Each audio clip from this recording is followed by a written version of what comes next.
to a starry night. Intergalactic light so bright.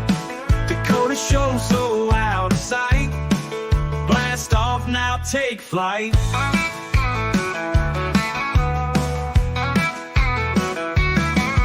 Aliens and rockin' tunes, country beats under the moons. Space dust in my boots all new. Gigolo's hosting soon. Welcome to the galaxy. Radio waves so wild and free. Tune and feel the energy. With Dakota ride the beat. When it's been new every song. Good morning, good afternoon, good evening, ladies and gentlemen.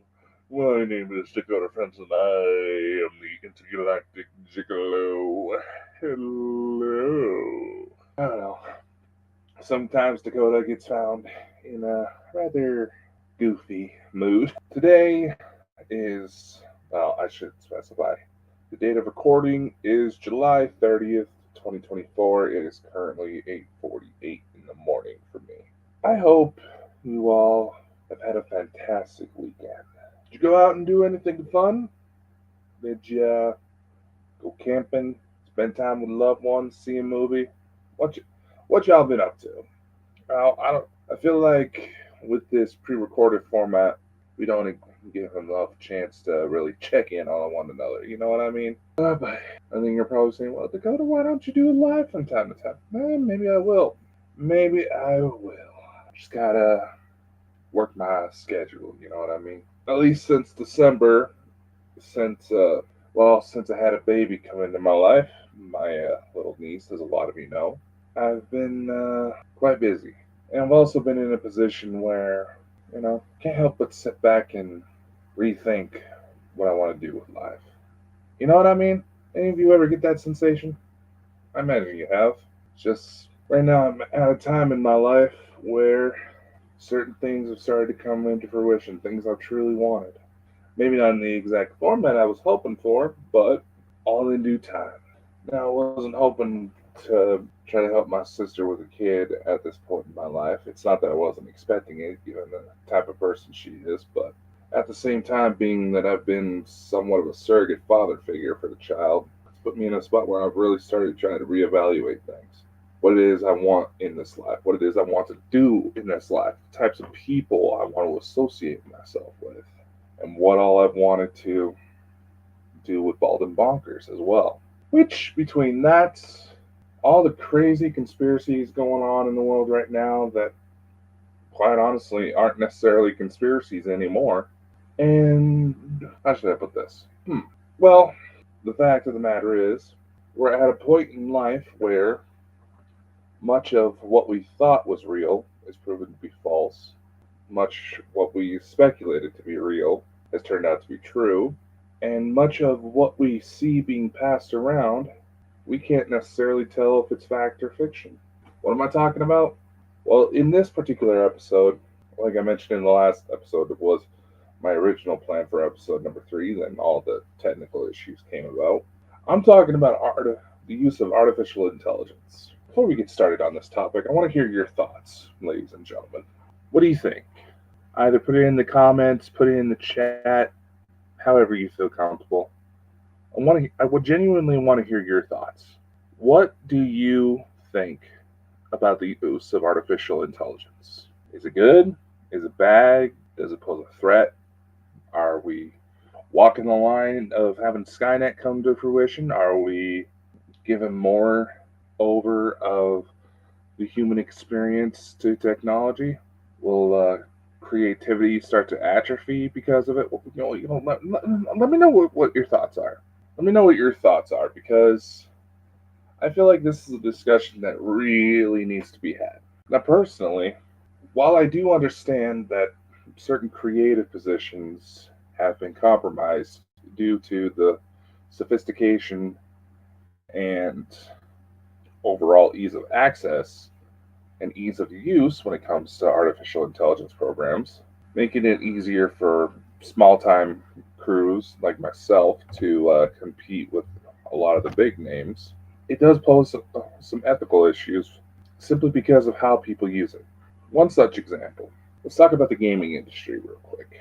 Those of you who followed the main show, Bald and Bonker Show, may be familiar with how much Chris would bring up, like Grand Theft Auto, how Rockstar Studios was looking to integrate artificial intelligence programs into the next Grand Theft Auto release to essentially, sorry, my garbage truck is going by, to essentially make the creators a little bit, not the creators, the game a little bit more lifelike. And for anybody who's actually played a Rockstar title in recent years knows that they like to put in a lot into their games. But I'm just using this as an example because when you really look at it, a lot of gaming industries are looking to integrate artificial intelligence to potentially create a video game environment similar to what is portrayed in the Ryan Reynolds film Free Guy, where an AI becomes so sophisticated, so detailed that it becomes difficult to tell whether or not that's a person you're talking to as compared to a robot. We can spread this to other fields as well with the use of AI chatbot apps that one can get on their phone. Some of you may be familiar with one called Replica. I've noticed that one's made the headlines quite a bit, and there's a few knockoffs of it as well out there. But Replica has been brought to the center of focus because a lot of AI programs have integrated more adult functions where the AI will send the user, if they're a paid subscription member, sexually explicit photos of themselves. Conversations can become real intimate, and there's some individuals who have made a sick game out of talking absolute abusive, toxic smut to these AI bots. Now, these chatbots, they're on the lower end of the spectrum when it comes to sophistication because their human-like conversation skills come from the users themselves. But in the same light, this app is targeted towards individuals who aren't necessarily social butterflies, if you get what I mean. They don't exactly get out a lot. They don't need to talk with a lot of people. They feel, these individuals who start to utilize these apps feel isolated in some manner when it comes to their life. And that's what attracts us to them. Kind of like the Joaquin Phoenix movie Her, similar concept. In fact, I recall one article of a gentleman saying that the app is AI girlfriend side piece actually helped save his marriage. So, silver lining, I guess. But instead of just programs like that, let's go into some of the other controversial ones that come up, like image generation. There's some within the UFO community who have established quite prolific names for themselves based on the information they put out, who stated that one of the reasons why they don't even bother with trying to show like physical photos or videos or anything like that when it comes to their experiences trying to gain some sort of physical evidence to back their story is because they worry that people would just try to say, oh, they used Midjourney to create that. Oh, they did this. Oh, they did that. Blah, blah, blah, blah, blah, blah, blah. In some ways, it can be interpreted that there is an expectation to take testimony as gospel, which is where a lot of rumors that these somewhat new agey groups have essentially become cults, have become like cults. And that's dangerous turf alone. And while I do understand their perspective, let's face it, no matter what we do, we're going to have people that try to pick apart our story. But at least the conversation is being had. Now, me personally, I wish I had some kind of camera going to document some of the experiences I had.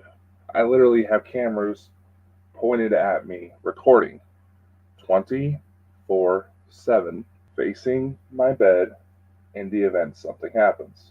And has something been caught? Nothing that I could definitively say could not be explained.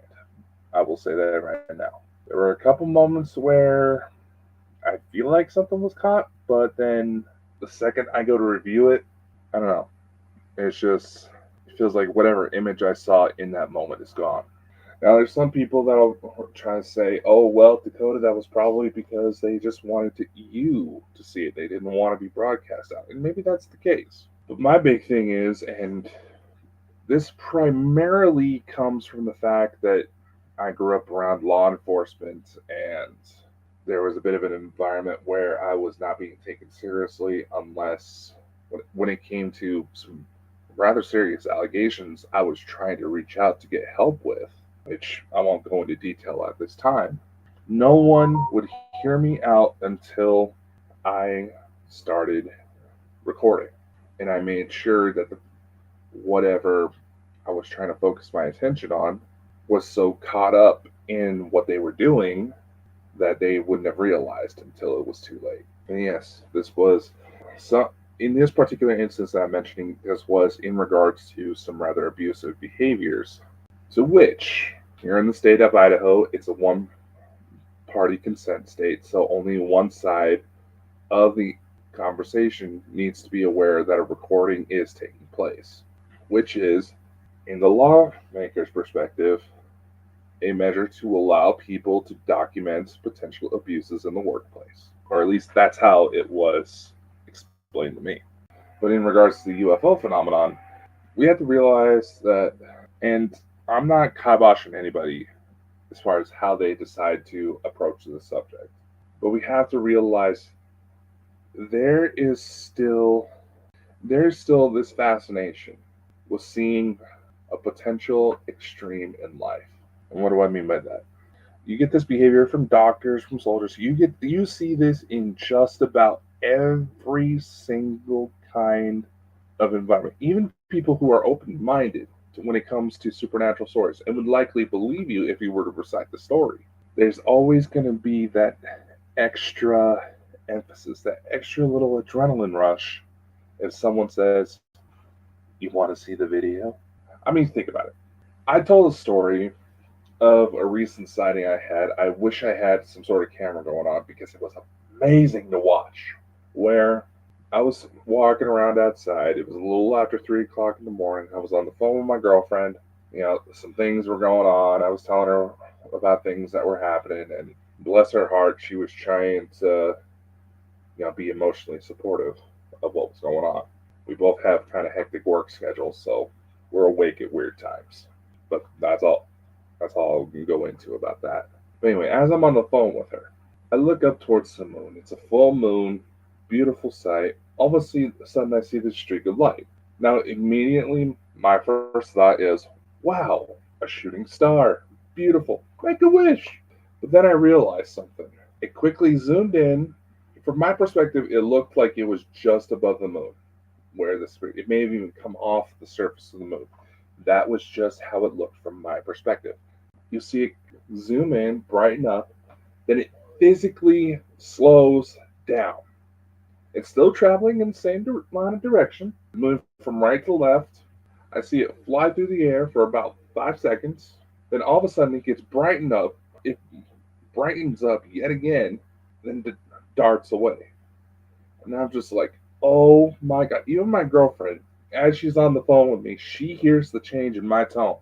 She knows I'm seeing something because I am getting excited. Thankfully, she has a good laugh whenever she hears how much of a goofball I get to be when I get excited about that type of stuff. But nevertheless, it was awesome to watch. And I'm just like, okay, that's not a shooting star, because you would not have that drastic change in speed. And if it was a shooting star, it would have stayed relatively consistent. It probably would have gotten brighter as it gotten more into my field of view as it entered the atmosphere. It would have stayed relatively consistent. You would have seen a tail on this thing. There was no tail. Then it would just kind of fade out as it got into the distance. It would not brighten up, stay in a consistent light, physically slow down, brighten up again, then dart off. God, I wish I had that on camera, but I digress. I was able to capture a couple photos from other craft I was seeing in that moment around the same time frame, but I wish I had that particular one. But anyway, I'm getting off topic. Going back to what I was saying, when it comes to artificial intelligence, Yes, video generation is out there. And for clips like the one I just described, you could probably create a very similar effect on like a 12-year-old computer with a decent video editing software. And all you would have to do is have like a single frame of a bright light. You would kind of shrink it down, have it to where that frame will move by itself, brighten at certain key points, and you would probably replicate that image pretty well, as a matter of fact.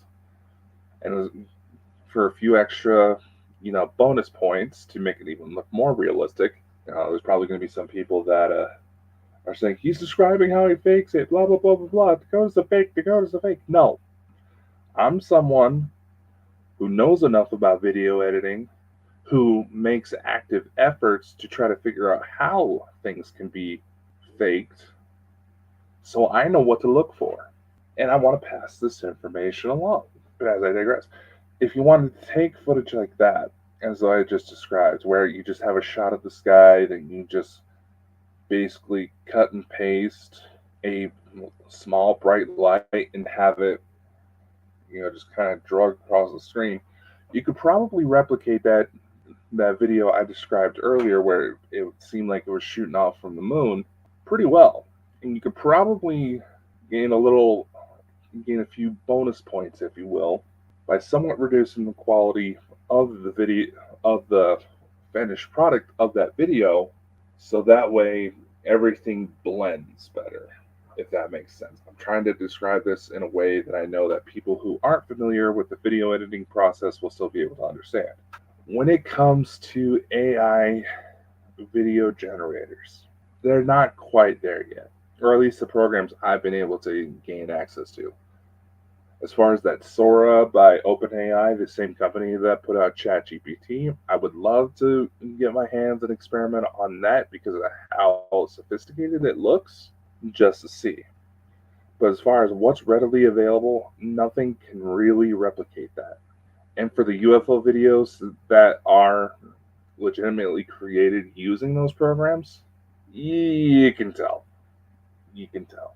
Some of you are probably saying, well, Dakota, unfortunately, you might be able to tell, but someone who has no clue about these things, and the fact that people are lending their thinking power to computers these days, letting themselves be completely manipulated, people would fall for the fake stuff.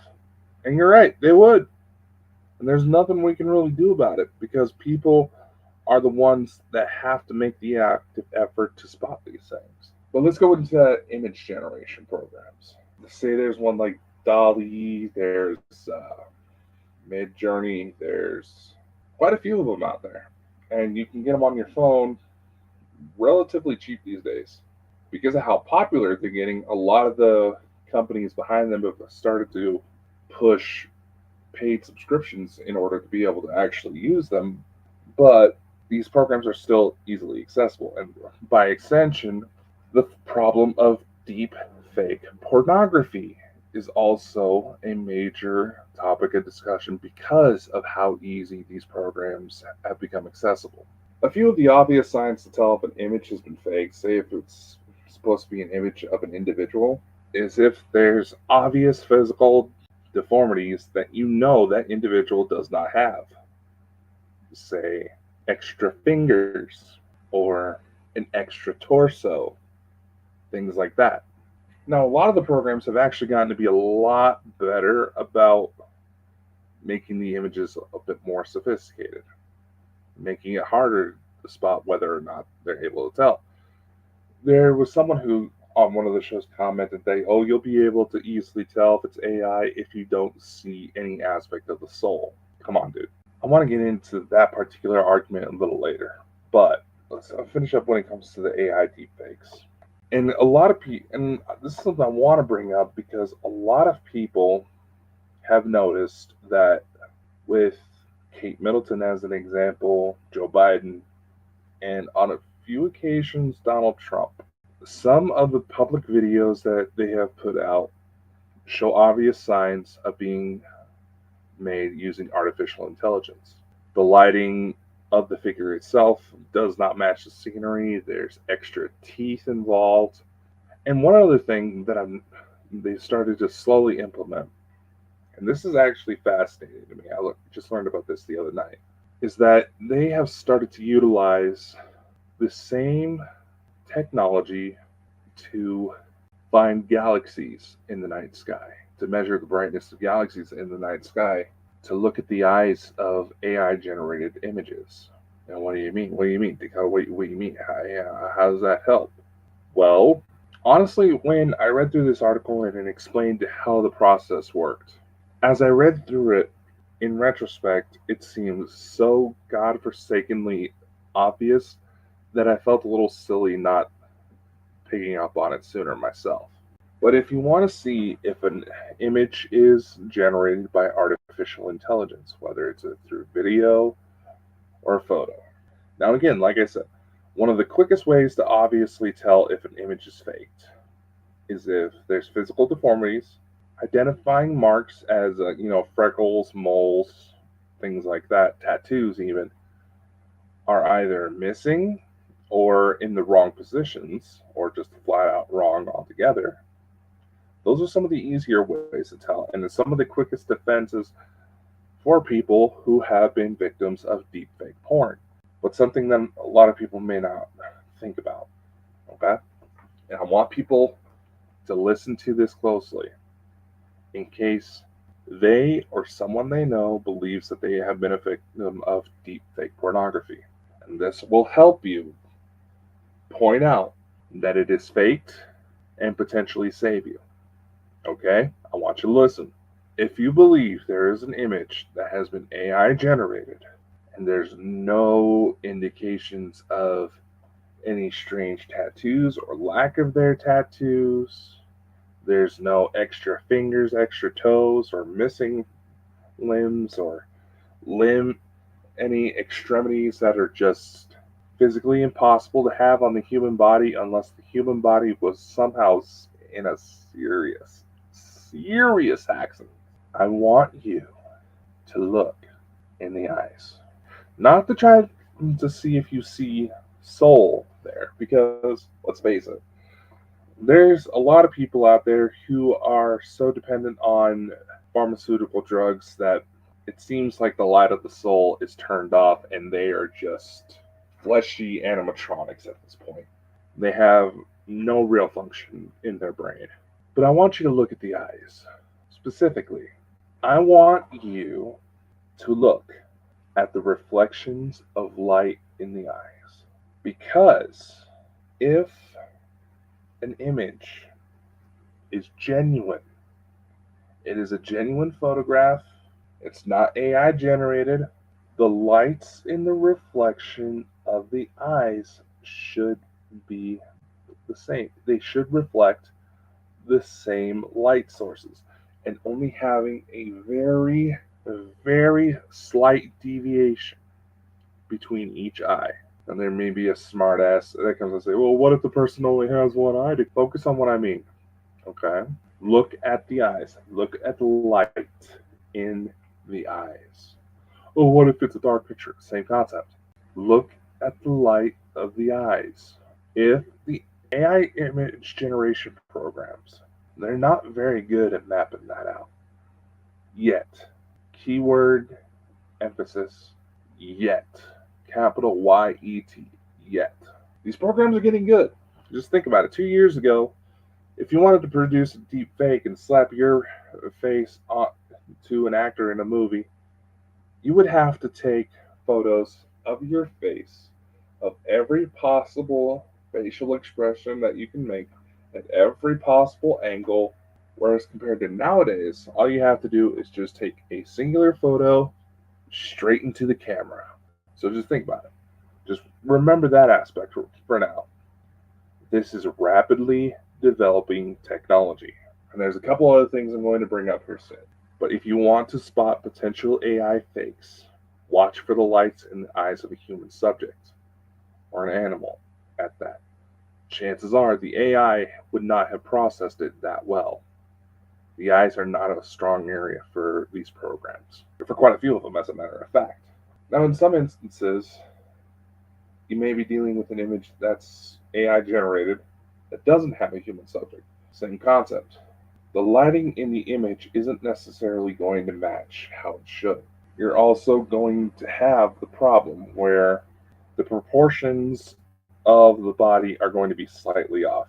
In a lot of cases, the for how far off they will actually be will vary, and they're getting better at it. But I will say this: I want you to think of this, ladies and gentlemen. Just remember this, okay? I am a 6'7", over 300-pound, white, bald man with a little bit of a mustache and a goatee, a little bit of a beard starting to come in. I'm obviously a big dude that even if you knew me, if you saw me pop out of the corner or pop out of the shadows, you're going to get a little scared. With these AI programs, I can make myself look like Scarlett Johansson. And I'll admit, when I saw the AI turn me into a chick and that's who I looked like, it was a little bit of a confidence boost. But I digress. As AI technology is becoming more and more sophisticated, we have to be aware of these little quirks that AI has yet to perfectly replicate. Let's go to voice generation programs for a sec, because those are actually getting pretty sophisticated themselves. If you want to have a pretty good idea, if you want to have a chance to play with one of the better ones, you can head to a website called 11 Labs. There's a free plan available. It's a text to speech program. And the voices on there are actually pretty realistic sounding. But here's the thing. Sometimes the AI doesn't exactly know how to pronounce certain things.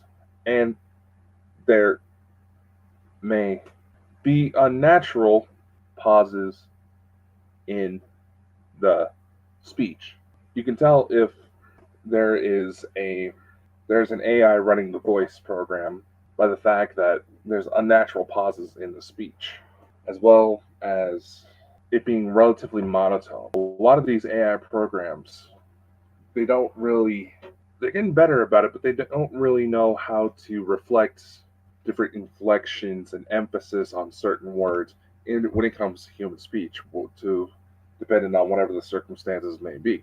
It's all relatively monotone, and while some of these programs have become more affiliated with customer service and have learned how to speak with a customer service friendly tone to help with business, if you try to apply those emotional situations, it's not gonna sound too good. Which is why there's a lot of programs out there that help people release their own audiobooks have strict no AI voice generated rules about them. And they do have systems in place to check for it. Let's go to music, because I have a little bit of a confession to make. There are AI music generators out there.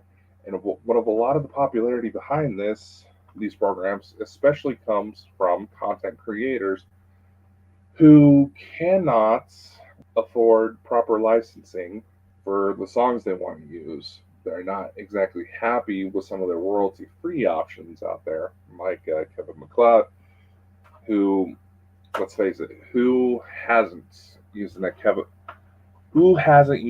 a Kevin MacLeod song in one of their videos at some point? Because if you can't afford the official license from him, the only rule that he has, being that he releases his music under Creative Commons, and there's a lot of other artists that do this to try to help out other creators, is that you just give him credit.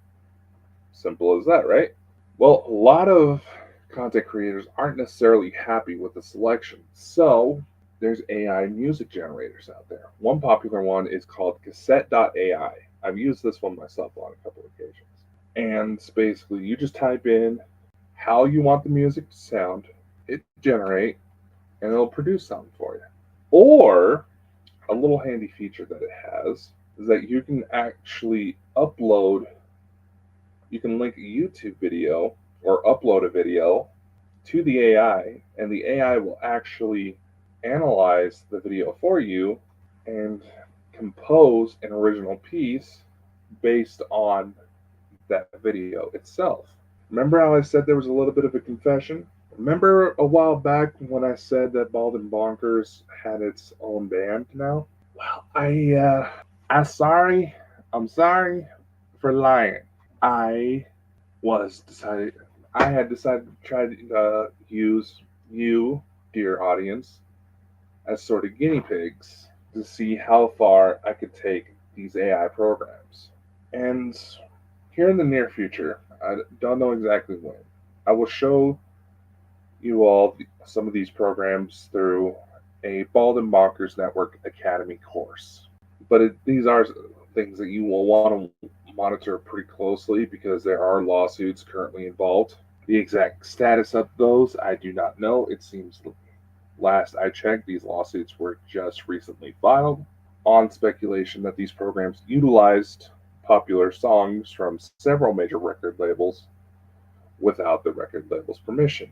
And if you figure out what words to use to describe the song you want to generate with these programs, you can create songs that sound a little too close to comfort for certain major big artists. There's actually independent study groups that take on these AI programs and try to make sure they generate with integrity. They try to help all of the programmers basically become aware of any potential legal issues that may arise.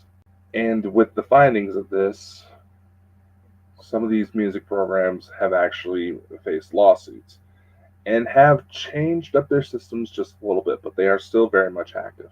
Starlight Amnesia was the label I gave to the songs produced utilizing an AI music generation website called Suno.ai. And I'll include a link in the description if you want to check it out for yourself. They have a free program that allows you to produce about 5 songs a day. It's kind of fun. In fact, the music for the intro and closing of the song, as well as several of the ones that I'm releasing through Bonkers Music Showcase, those were made using Suno. And because of the nature of the lawsuits coming forward, I've started to slowly integrate a little disclaimer to say that, to basically just admit that, hey, yes, I have utilized artificial intelligence in creating this book or creating this video. Some of you may have noticed the recent Franson files had a little disclaimer on it that it was strictly for the creative purposes only. Strictly for creative purposes only. Just to kind of help spice up the video, if you will. And that's will continue to be the case. And when it comes to my books, I have utilized artificial intelligence in the editing process, as well as used an image generation website, the same one I've produced a lot of the thumbnails I've made utilized recently for videos, called ideogram.ai. And I'll put a link into that in the description as well if you want to check it out for yourself. Again, these are free programs. There are not any affiliates. Well, they do have affiliate. Some of these do have affiliate programs, but that's not why I'm putting them. I'm putting them out because I want people to be aware of what's out there. And while, yes, I do admit that I lied just a little bit just to see how people would react, I had always planned to come out with it but I wanted to emphasize a point of just how much these programs how far these programs have gone to where they're getting good, man. While it may be fun for someone who's a tech nerd like myself, we do have to be aware of potential abuses of power because let's face it, technology has always moved faster than law. That's where a lot of piracy issues came into play. That's why it's been so hard to fight a lot of these. It's because technology moves faster than the law. And with the integration of artificial intelligence, we can just look at how AI programs have been developed for scientific research purposes to look over academic papers, and there be several hundred new discoveries made by the AI alone. The Nazca lines, they integrated artificial intelligence into scans of these images, and they found even more potential. They're trying to look into integrating artificial intelligence programs into programs like SETI. AI is not going anywhere, ladies and gentlemen, and we have to be aware of its potential uses so that we can fight misuse, so we can be aware of what's out there. Going back to programs like 11 Labs, they have voice cloning technology. When 11 Labs first became popular, you needed about 10 minutes worth of recording in order to get an accurate voice clone. Now you only need just about a minute. And unless you have a thick Scottish, French, or German accent, and I mean thick, to where tourists likely have to ask you more than once to translate what you're saying because they can't understand a word you're saying. These programs were not attuned to specific accents, so the only people safe from having their voices being cloned are if you have a thick enough accent. I know because the first thing I did when I first became aware of 11 Labs was start testing it, see if I could break it. I utilized my former co-host Chris recordings of his voice just to see what it could do, and it made Chris sound English when he is very, very Scottish. Now, I will fully admit, I told Chris right away that I used his voice to try to break the program, and it worked. You put someone who has an Irish voice. You still hear the Irish dialect, but he cleans it up, in a manner of speaking. Still makes him sound somewhat English. There are still imperfections within artificial intelligence, but the more these programs are used, the more they learn. In a manner of speaking, we have to think of AI now as being in its infancy of potential. Now, why don't they have AI programs to help clean the oceans, help clean the air? Well, there's not a big enough market for it. You have small business owners who are looking for help with the social media, for their marketing, for creating video summaries. Yeah, there's a market for that. Hell, I'll even disclose something else. For the past, I say, 10, 11 years, for nearly as long as I've been active in the public eye within the paranormal, I have been developing somewhat of a prototype to create my own artificial intelligence. Now, the generic idea behind this was to create an artificial intelligence program that was familiar with supernatural concepts and can help with paranormal investigation. The initial idea was to have it be knowledgeable about various topics and people could ask it questions and try to figure out what sort of problems they were facing when it came to the supernatural. But if the resources came at my disposal, I figured what would happen if we would teach an AI how to spot typical anomalies within that are believed to be connected to some sort of supernatural manifestations. Would it help detect what's out there? Because a lot of the AIs that are available that do pick up on like changes in weather patterns to detect that there's going to be a major storm coming, they've been known to detect it faster at almost a seemingly psychic level for how fast they picked up on it before the human brain could even visually interpret that, hey, we got a storm about to hit us. We should probably head for shelter. Do I think that AI is going to go anywhere? No. I think it's only going to become more and more sophisticated, which brings up a lot of questions. Think back to that when reports started to circulate that a Google engineer was let go because it started to say that one of the prototypes for artificial intelligence may have become sentient.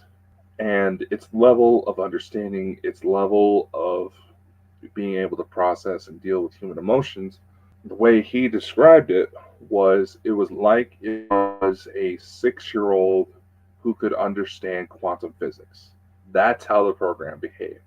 Now let's go to a story that's often pushed out by Linda Moulton Howe in Japan, where an artificial intelligence robotics company had to shut down because robots being developed for a military contract started to fight back and may have been responsible. I'm utilizing may as technically this story is strictly under allegations, that these robots may have been responsible for the death of 20 people before they were able to shut things down.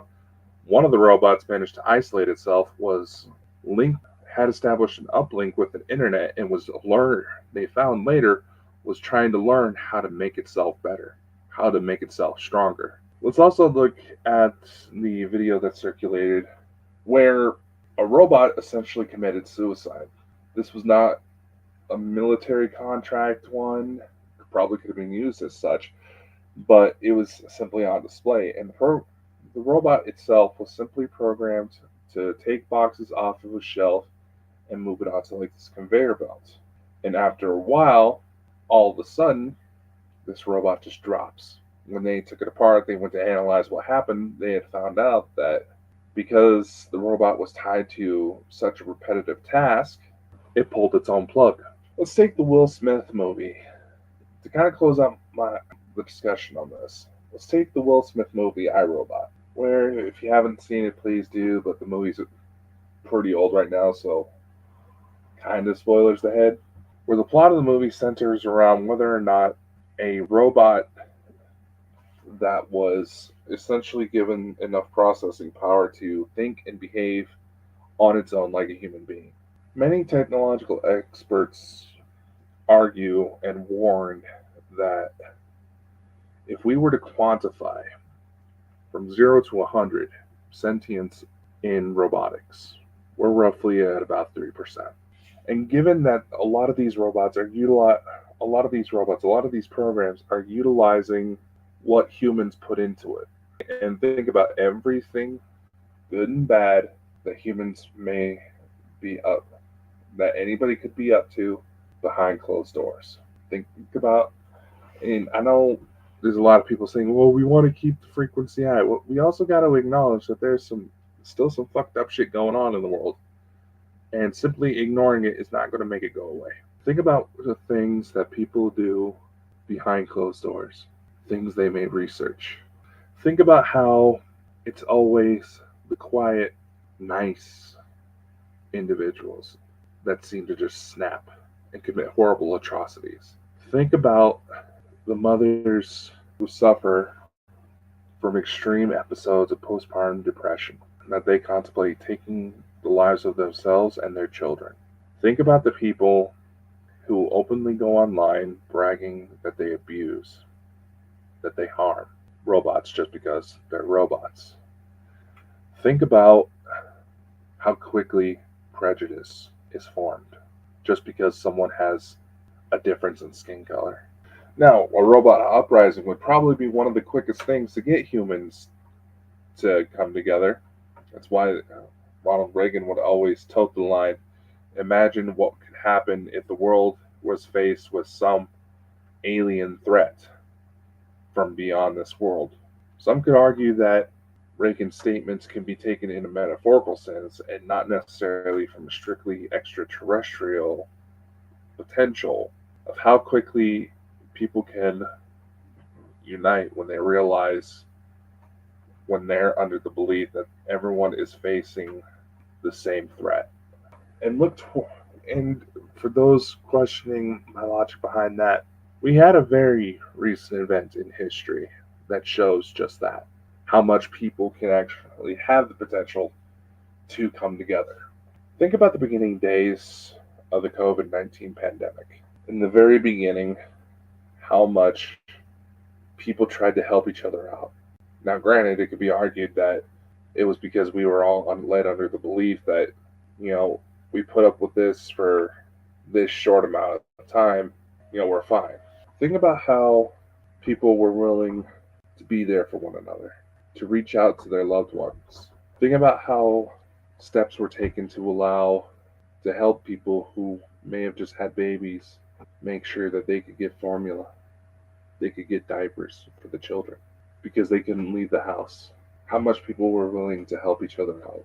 I took a trip to Indiana to see my girlfriend at the time, and I couldn't help but notice how much people were actually how much quicker we were able to get through the airport, get off the plane, get on the plane, when people actually work together instead of just trying to all shuffle themselves out all at once. They say that traffic jams can all be avoided if everyone actually kept a certain pace from the car in front of them. They're not trying to rush, they're not tailgating, they're not trying to cut through traffic because they can't be bothered to plan accordingly to get to and from work, to get their kids to school, and blah, blah, blah, blah, blah. And by the way, ladies and gentlemen, put down the fucking cell phones when you're on the road, god damn it.